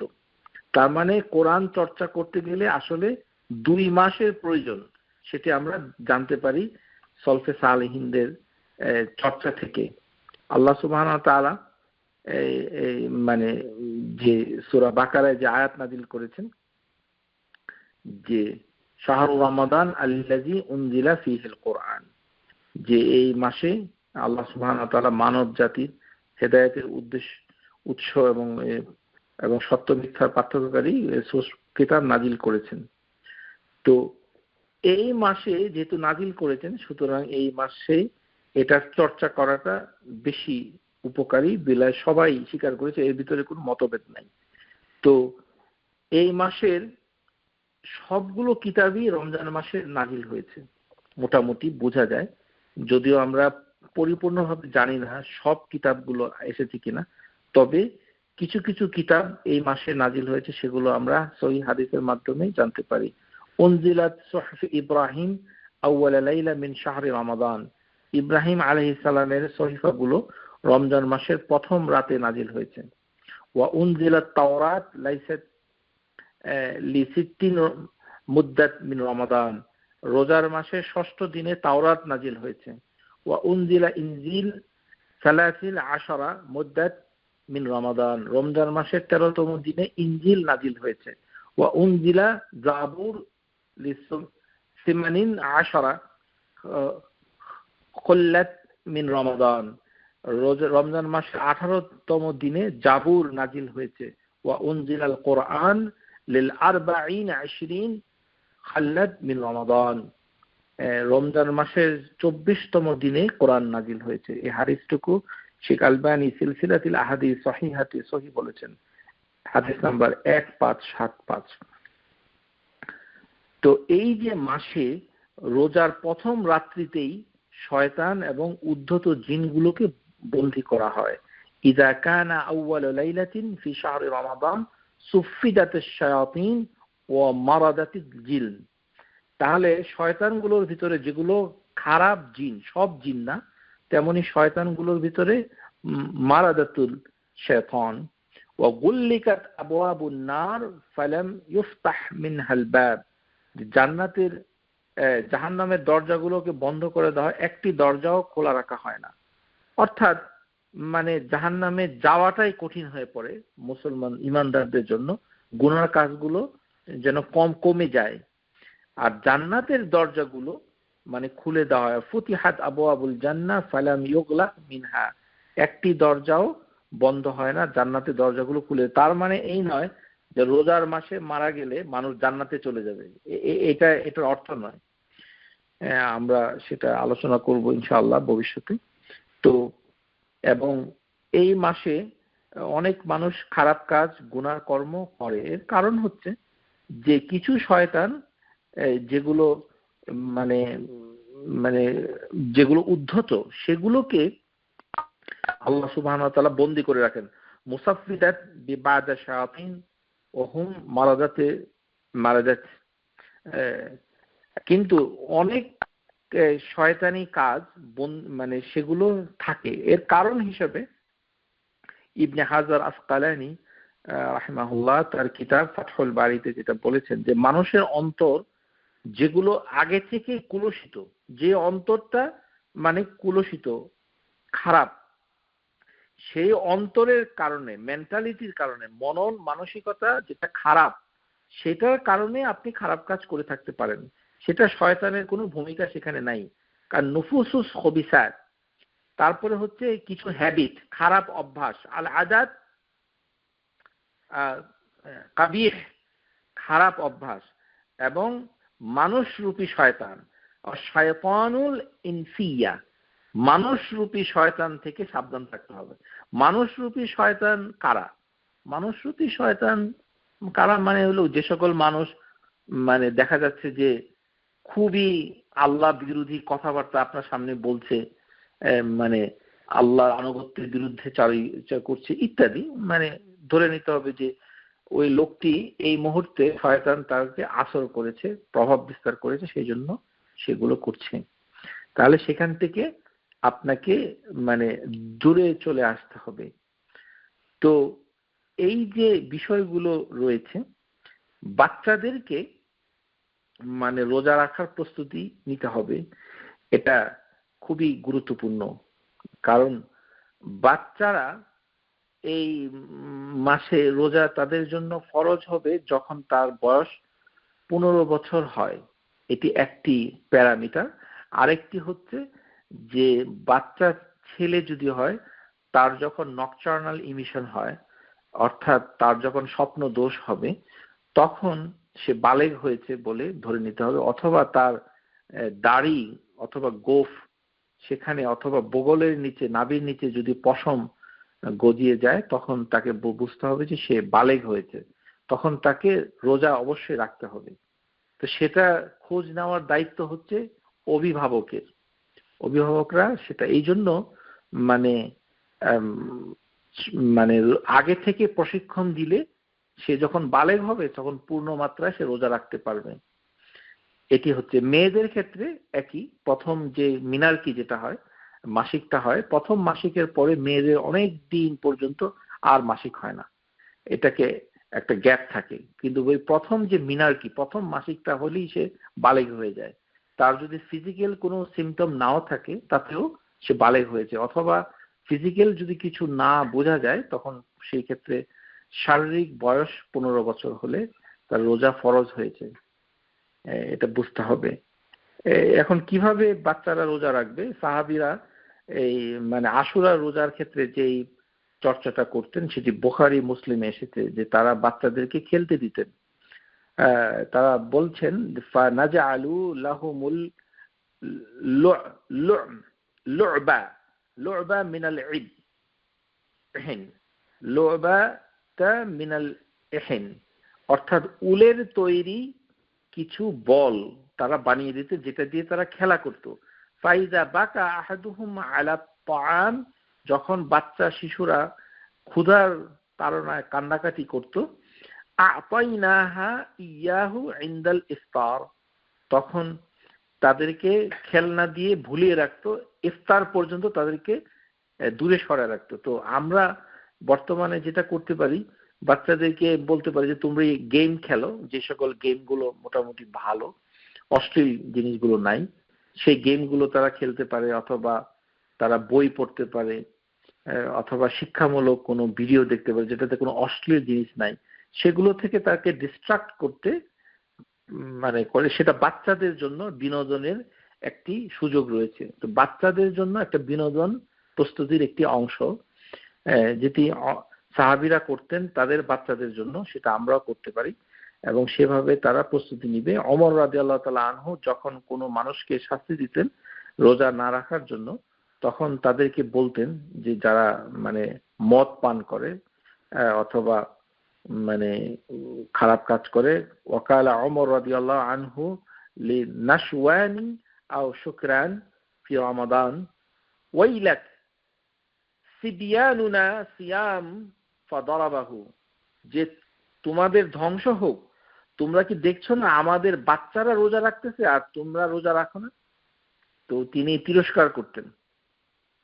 তাহলে রোজার ক্ষেত্রে আমরা যেটা বলেছি প্রস্তুতি এটা, আর মেয়েদের প্রস্তুতি তো আমরা বলেছি যে আয়েশা রাদিয়াল্লাহু তাআলা আনহা বলেই দিয়েছেন পরিষ্কার করে, কন্যা নাহিদু كنا نحيد على أحد رسول الله صلى الله عليه وسلم ثم نطهر فنؤمر بقضاء الصوم ولا نؤمر بقضاء الصلاة। যে নবী সাল্লাল্লাহু আলাইহি সাল্লামের সময়ে আমাদের যখন মাসিক হতো তখন আমরা পবিত্র হওয়ার পর আমাদেরকে আদেশ করা হয়েছিল যে আমরা যেন রোজাগুলোকে কাজা আদায় করি, কিন্তু নামাজগুলোর কোনো কাজা নাই।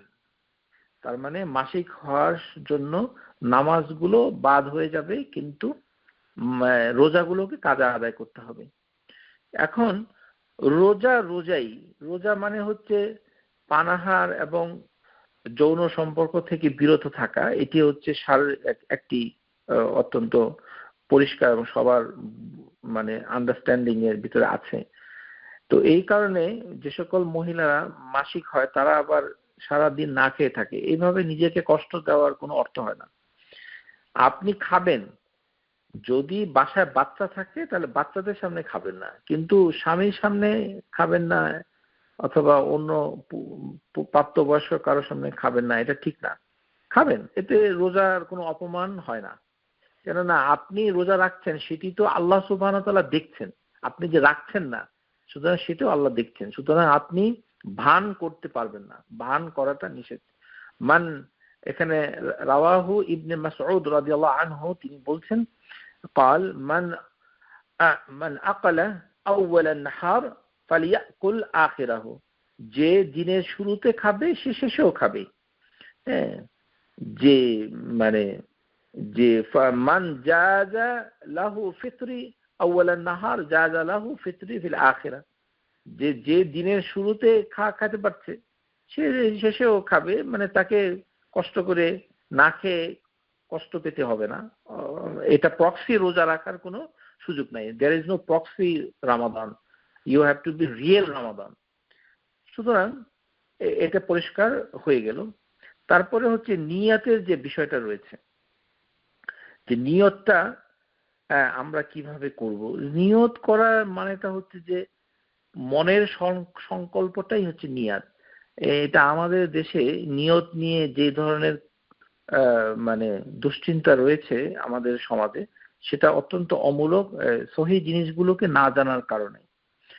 আপনি নিয়তের কথা বাদ দিয়ে দিন, আপনি মনের ভিতরে রাখছেন যে আপনি শেষ রাতে উঠে সুহুর খাবেন। তো সুহুরের জন্য যখন উঠলেন তখনই তো আপনার সংকল্প পূর্ণ হয়েছে যে আপনি রোজা রাখতে যাচ্ছেন।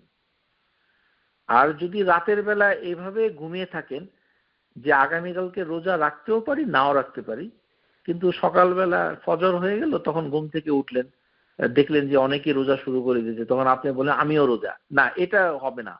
আপনার ওই একটা রোজা বাদ পড়ে গেছে। কারণ হচ্ছে যে আপনি রাতের বেলায় সংকল্প নেননি। সুতরাং প্রতিটি রোজায় যখন আপনি সুহুর খাবেন, সুহুরে ওঠাটাই হচ্ছে নিয়ার একটি অংশ, কারণ এই কাজটা করছেন রোজা রাখার জন্য। হ্যাঁ, বাচ্চাদের জন্য একই। আর যারা শেষ রাতে উঠে একেবারেই কিছু খাবেন না, তাদের ঘুমানোর আগে এটা মনের ভিতরে পরিকল্পনা থাকতে হবে যে আগামীকাল থেকে তো রোজা, আমি আর সুহুর খাবো না, এভাবে রোজা রাখবো, তাহলে অসুবিধা নেই। এটা মনের ভিতরে থাকতে হবে সংকল্পটা। মানলাম ইউবাইয়িদ সিয়ামা ক্বাবলা আল ফাজর ফালা সিয়ামা লাহু, যে ব্যক্তি ফজরের আগে মানে রাতের বেলায় কোনো সংকল্প করবে না, তার জন্য কোনো রোজা নাই। মান লাম ইউজমি' সিয়ামা ক্বাবলা আল ফাজর ফালা সিয়ামা লাহু, যে রাতের বেলায় বিভিন্ন হাদিসে বিভিন্ন শব্দ এসেছে, লা সিয়ামা লিমান লাম ইয়াফরিদু মিনাল লাইল, রাতের বেলায় যদি আপনি সংকল্প না করেন তাহলে আপনার কোনো রোজা থাকবে না। অর্থাৎ শুক্রবারে যারা রোজা রাখবেন তাকে বৃহস্পতিবারে আপনার পদ্ধতি ঠিক করতে হবে যে আপনি কিভাবে রোজাটা শুরু করবেন। এখানে চাঁদ দেখা কমিটি, হেলাল কমিটি এবং একটি শ্রেণী রয়েছে যে তারা এই চাঁদ দেখা কমিটির উপরে মানে না, ওই অন্য দেশের দেখাটাকে বিশ্বাস করে সেখান থেকে রোজা রাখে। তো আপনার পদ্ধতি কোনটা সেটা আপনি নিজে ঠিক করুন।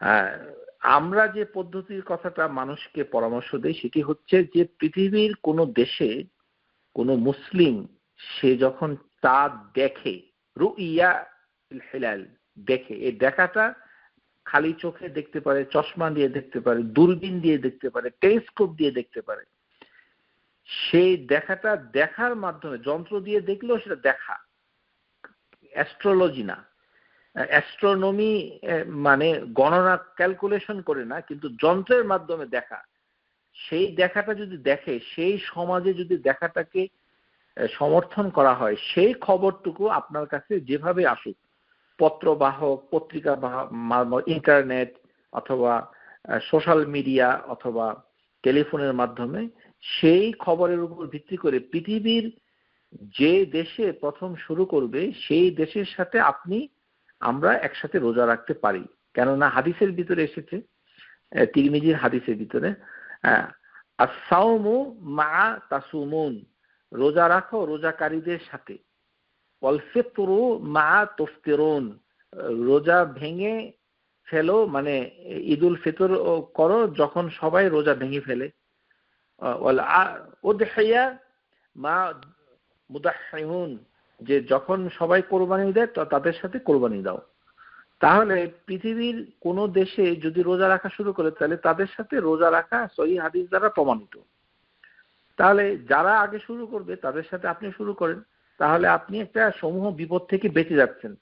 তাহলে আপনার মিডিয়ার দিকে আপনি খবর রাখবেন। সাধারণত উত্তর আমেরিকায় বেলা 10টা-11টার সময় সৌদি আরবের থেকে নিউজগুলো আসতে থাকে, দেখতে পারেন যে সেখানে চাঁদ দেখা গেছে কিনা। এটা একটি নির্ভরযোগ্য দেশ যারা চাঁদ দেখার উপরে আপনাকে সঠিক খবরটা দিবে। তাছাড়া অন্যান্য দেশের প্রতিও আপনি দৃষ্টি রাখতে পারেন, এটি হচ্ছে একটি পরামর্শ। আর যারা চাঁদ দেখা কমিটির উপরে, সেই দিকে আমরা মন্তব্য করতে চাই না, কেননা এখানে বিতর্ক রয়েছে যে দেশ দেশ বলতে কি বুঝায়, আমেরিকা কতটুকু বড়, আমেরিকা কি মানে এই কিনা, রাজনৈতিক পরিধি ইত্যাদি। তারপরে মানে এটা তো মুসলমানদের কোন দেশ না। আমাদের আমেরিকা, কানাডা মুসলমান রাজা বাদশাহ দ্বারা পরিচালিত, প্রেসিডেন্ট দ্বারা পরিচালিত মুসলিম সমাজের কোন দেশ না। এটার কোনো রাষ্ট্রীয় কোনো নিয়ন্ত্রণ নাই, বাদশাহ নাই, প্রেসিডেন্ট নাই, প্রধানমন্ত্রী নাই যে তারা রোজার ঘোষণাগুলোকে দিবে। তো যে সকল মুসলমান দেশে একটি রাষ্ট্র ব্যবস্থা কায়েম আছে, হুকুমা, মানে ইমারাত, নেতৃত্ব রয়েছে, সেটা মাসআলাটা ভিন্ন। সেই দেশের উচিত সেই দেশের শাসনকর্তা যেভাবে পরিচালনা করছেন সেইভাবে তাদেরকে অনুসরণ করা, তার বিরুদ্ধাচরণ না করা। কিন্তু উত্তর আমেরিকা, কানাডায় কোনো মুসলমান রাজা বাদশার দেশ না, প্রেসিডেন্ট নাই, কিছু নাই। তো সুতরাং এখানে ভৌগোলিকভাবে, জিওগ্রাফিক্যালি সারা পৃথিবীটা হচ্ছে তাদের মুসলিম সমাজ। আশা করি বুঝতে পেরেছেন। আরেকটি প্রস্তুতি হচ্ছে যে মানে যে এই রোজার মাসে আমরা অনেক কিছু করতে পারবো না।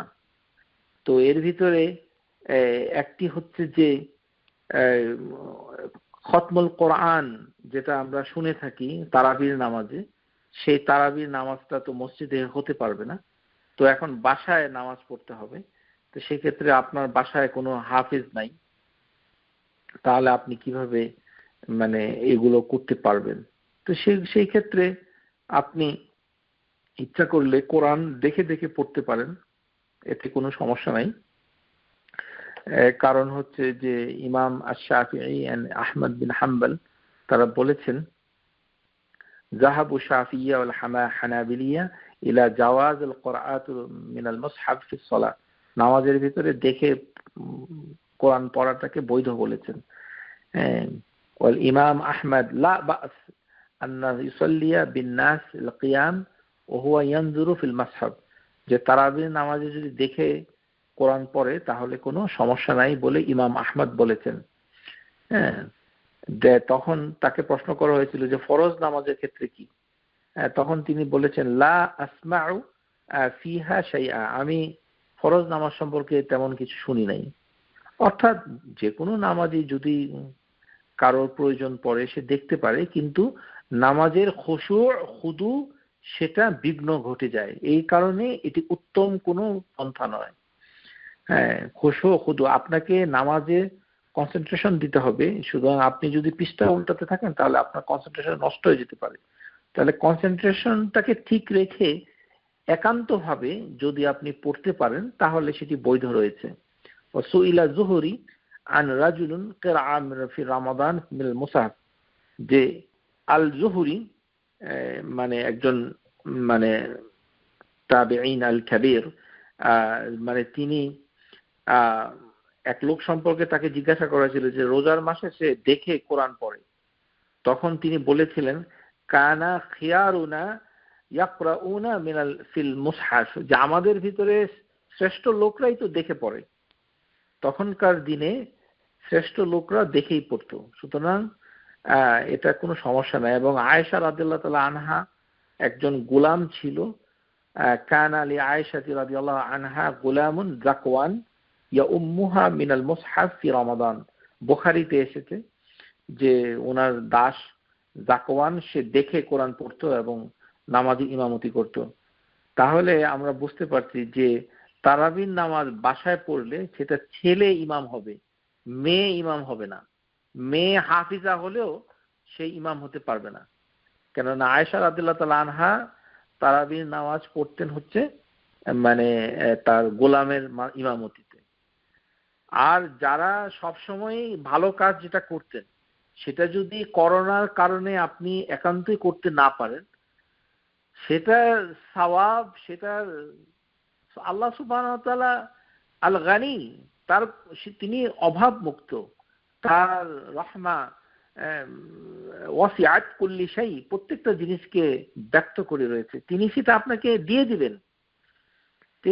দিবেন, আমরা যদি মসজিদে তারাবি পড়তে না পারি, খতম তারাবি যেটা খুব জনপ্রিয়, সেটা যদি পড়তে না পারি, সেটার যে সওয়াব হতো, তো সেটা এই বছর না পড়ার কারণে আপনাকে আল্লাহ সুবহানাহু ওয়া তাআলা অনুগ্রহ করে আপনার হিসাবে সেটি দিয়ে দিবেন ইনশাআল্লাহ তাআলা।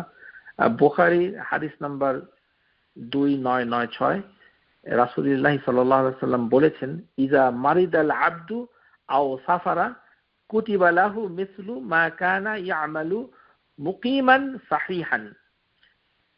মানে কোনো মানুষ যদি মানে সফর করার জন্য অথবা অসুস্থ হওয়ার কারণে যদি কোনো নেক আমল করতে না পারে, তাহলে যেগুলি সে করত যখন সে মানে মানে সুস্থ ছিল এবং মুসাফির ছিল না, স্থায়ীভাবে ছিল, তখন যে আমলগুলো করত সেগুলো ওই অসুস্থ ব্যক্তিকে অথবা মুসাফিরকে সেটা দিয়ে দেন। আল্লাহ সুবহানাহু ওয়া তাআলা রহমান রাহিম, তিনি আল ওয়াদুদ, তিনি আমাদেরকে ভালোবাসেন, বিনিময়ে কিছুই চান না। সুবহানাল্লাহ। আমরা যে কাজটা আগে এতদিন ধরে করে এসেছি সেটা যদি করোনার কারণে করতে না পারি, সেটার জন্য আল্লাহ সুবহানাহু ওয়া তাআলা বাসায় থাকলেও যতটুকু পারি সেটা করব, কিন্তু তাতে আল্লাহ সুবহানাহু ওয়া তাআলা আমাদেরকে সেটা দিয়ে দিবেন।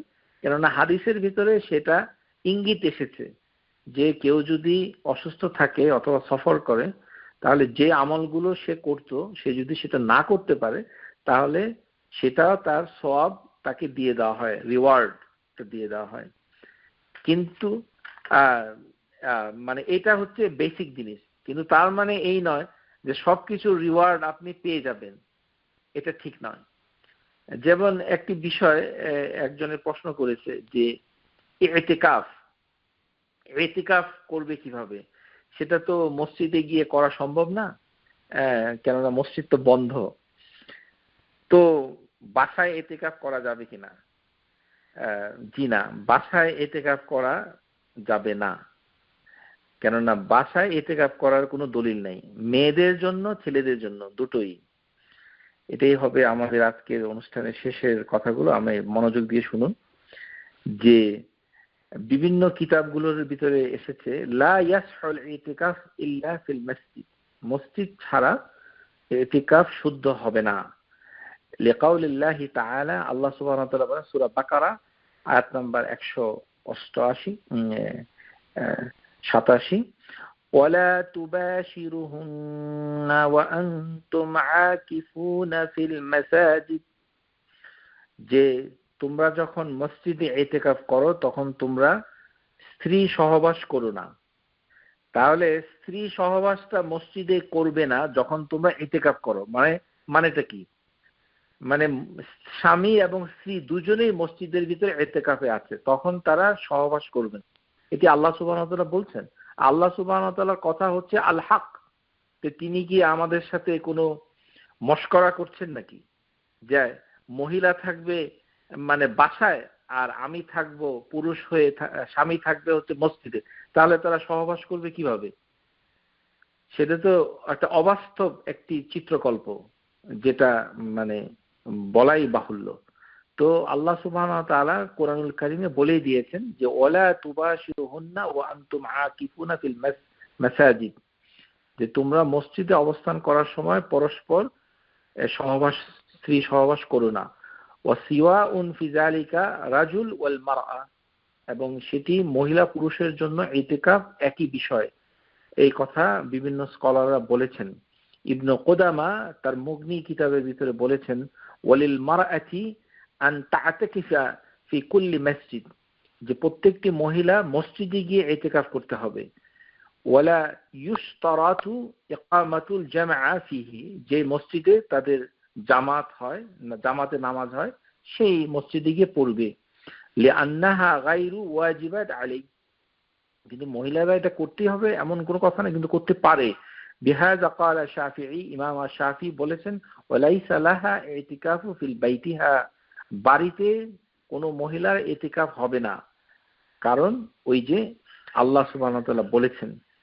তো সুতরাং এর কারণ হিসেবে ইমাম শাফিঈ তিনি বলেছেন লিআন্না আজওয়াজুন নবী সাল্লাল্লাহু আলাইহি ওয়াসাল্লাম ইস্তাযান্নাহু ফিল ইতিকাফ ফিল মসজিদ, কারণ নবী সাল্লাল্লাহু আলাইহি ওয়াসাল্লাম তার যে স্ত্রী আজওয়াজুন মুতাহহারা, পবিত্র সম্মানিতা স্ত্রীদেরকে তিনি অনুমতি দিতেন মসজিদে ইতিকাফ করার জন্য। তারা আসলে অনুমতি চাইতেন, ইস্তাযানা ফাআদিনা লাহুন্না, এবং তিনি তাদেরকে অনুমতি দিতেন। তার মানে ইতিকাফ মহিলারা মসজিদে করতে গেলে স্বামীর অনুমতি লাগবে, এবং স্বামী যখন অনুমতি দিবে তখন সেটা বৈধ হবে। সুতরাং লা ইয়াসহা ইতিকাফ মিন রাজুল ওয়ালা মিন মারআতি ইল্লা ফিল মসজিদ, মসজিদ ছাড়া হবে না। এবং এই কথা বর্তমান সময়ের যিনি স্কলার ইবনে উসাইমিন তার শরহুল মুমতির ভিতরে একই কথা বলেছেন। তো এটি হচ্ছে একটি বিষয়। তো ইতিকাফের বিষয়টা হলো যে ইতিকাফ মসজিদে কেন করে, এটার মূল কারণ হচ্ছে যে মসজিদে গেলে আপনি ডিসকানেক্টেড থাকেন, আল্লাহর ইবাদতের দিকে সবল হতে পারেন। আন ইয়াশতাগুলা বিতাআতিল্লাহ ওয়া ইবাদাতি ওয়া তুকরিবু ইলাইহা, আল্লাহ সুবহানাহু ওয়া তাআলার নৈকট্য কাছে যেতে পারেন এবং তার ইবাদতে আপনি মনোনিবেশ করতে পারেন।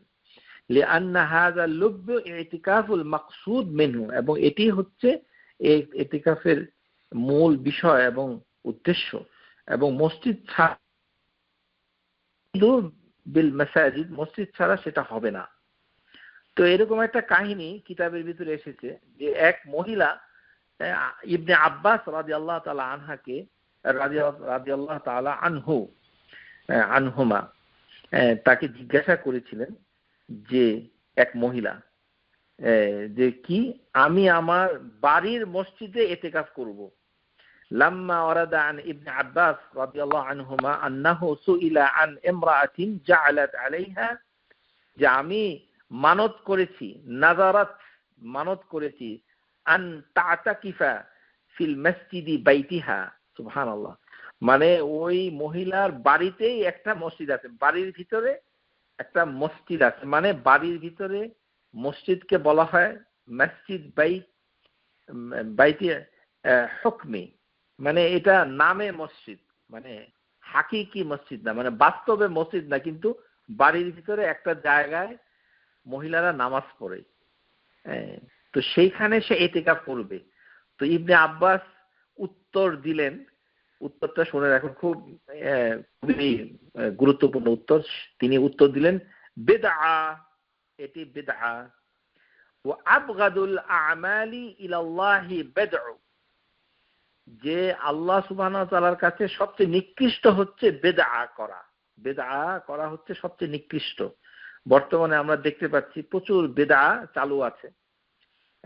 এগুলো নিকৃষ্ট, আল্লাহ সুবহানাহু ওয়া তাআলার কাছে গ্রহণযোগ্য নয়। ফালা ইতিকাফা ইল্লাল মসজিদি তুকামু ফিস সালাহ, যে মসজিদে নামাজ কায়েম হয় সেই মসজিদ ছাড়া কোনো ইতিকাফ নাই। লিআন্নাল মসজিদাল বাইতি লাইসা বিল মসজিদি হাকিকাতিন ওয়ালা হুকমা, যে এটি বাস্তবের মসজিদ হইতে হবে, কিন্তু মানে নামে মসজিদ হলে হবে না। এর কারণ হচ্ছে যে এটা তো পরিবর্তন হয়ে যায়। ইয়াজুজু তাবদিলুহু ও নাওমু ও জুনুবি ফিহি, এখানে জুনুব অবস্থা থাকা যায়, ঘুমানো যায়, তারপরে সহবাস করা যায়, সুতরাং সেটি বাস্তবের মসজিদ নয়। ওয়া কাযালিকা লাউ জাযা লা ফাআলতুহু উম্মাহাতুল মুমিনিন রাদিয়াল্লাহু তাআলা আনহুন্না ওয়ালাউ মাররাতা তাবিয়ানান্না লিল তাবিয়ানান লিজাওয়াজ, যে যদি নবী সাল্লাল্লাহু আলাইহি সাল্লামের স্ত্রীগণ কে আল্লাহ রাসূল মানে পারমিশন না দিতেন যে তোমরা মসজিদে ইতিকাফ করো, তাহলে তো তিনি বাসায় ইতিকাফ করতে বলতেন। কেননা মসজিদে নববীর কাছে হচ্ছে ওনাদের বাসা, কোয়ার্টার। তো এটা তো মসজিদের কাছে, তো মসজিদে আসার জন্য ওনার ওয়াইফরা পরামর্শ চাচ্ছে কেন? তার মানে হচ্ছে মসজিদ ছাড়া ইতিকাফ হয় না। আশা করি বুঝতে পেরেছেন। আর শেষ 10 দিনের বিষয় হচ্ছে যে আমরা যেহেতু মসজিদে ইতিকাফ করছি না, পুরুষরা যারা স্বামী তারা বাড়িতে কি করবে? বাড়িতে সবাইকে জাগিয়ে শেষ 10 দিন, কেননা এটাও নবী সাল্লাল্লাহু আলাইহি সাল্লামের 1 বছরের আমল ছিল খুব সম্ভবত। কেননা নবী সাল্লাল্লাহু আলাইহি সাল্লামের একটি আমল হাদিসের ভিতরে এসেছে যে উখবিরাত আয়েশা রাদিয়াল্লাহু তাআলা আনহা আন হালিন নবী সাল্লাল্লাহু আলাইহি সাল্লাম ফি আশরিল আওয়াখির, মানে রোজার শেষ 10 দিনে, সেটা হচ্ছে আইকাদা আহলাহু, তিনি পরিবারের সদস্যদেরকে জাগিয়ে দিতেন। পরিবারের সদস্যদেরকে জাগিয়ে দেওয়া, আইকাদাহুমুল তাআতি ওয়াল ইবাদাতি ওয়া সালাতি ওয়া দুআই, যে ইবাদতের জন্য, দোয়া করার জন্য, মানে আপনি পরিবারের হাজবেন্ড ওয়াইফ হাজবেন্ড বাচ্চাদেরকে সবাইকে জাগায় তুলবেন। এখন স্কুল কলেজও বন্ধ, সুতরাং বাচ্চাদেরকে দিনের বেলা বলবেন যে তোমরা ঘুমাও, রাতের বেলা উঠে পড়বেন, দিনের বেলা ঘুমাবেন। লকডাউন অবস্থাটা এই হাদিসের উপরে পূর্ণ আমল করার একটা সুযোগ আল্লাহ সুবহানাহু ওয়া তাআলা আপনাদেরকে দিয়েছে, যে নবী সাল্লাল্লাহু আলাইহি ওয়াসাল্লামের স্টাইলে যে আপনারা মানে পরস্পর স্বামী স্ত্রীকে জাগাবেন, বাচ্চাদের জাগাবেন, তাহলে এটিও একটি সহিহ হাদিসের আমল। তো এভাবে আপনার আমার এই শেষ 10 দিন ইতিকাফ ছাড়াও ইতিকাফের মতোই অনেকটা মানে নবী সাল্লাল্লাহু আলাইহি ওয়াসাল্লাম শেষ 10 দিন যে কাজটা করতেন সেগুলো আমরা করতে পারবো। আশা করি বুঝতে পেরেছেন। নাসাল্লাহু আল্লাহ তাআলা আলিমুল আযীম আন ইউফিকিনা জামিআন লিযালিকা, আল্লাহ সুবহানাহু ওয়া তাআলার কাছে প্রার্থনা করছি যেন তিনি যেন আমাদের সবাইকে তৌফিক দান করেন এবং আমাদেরকে সিয়াম পালন, কিয়াম পালন, নেক আমল করা, বদ আমল বর্জনে সাহায্য করেন এবং সবাইকে রমজানের শুভেচ্ছা জানিয়ে আজকের কথামালা এখানেই শেষ করছি। আসসালামু আলাইকুম রাহমাতুল্লাহি ওয়া বারাকাতুহু ওয়া আখিরু দাওয়ানা আনিল হামদুলিল্লাহি রাব্বিল আলামিন। Subscribe to our YouTube channel, Know Tawhid First, and press the bell icon to get new video notifications.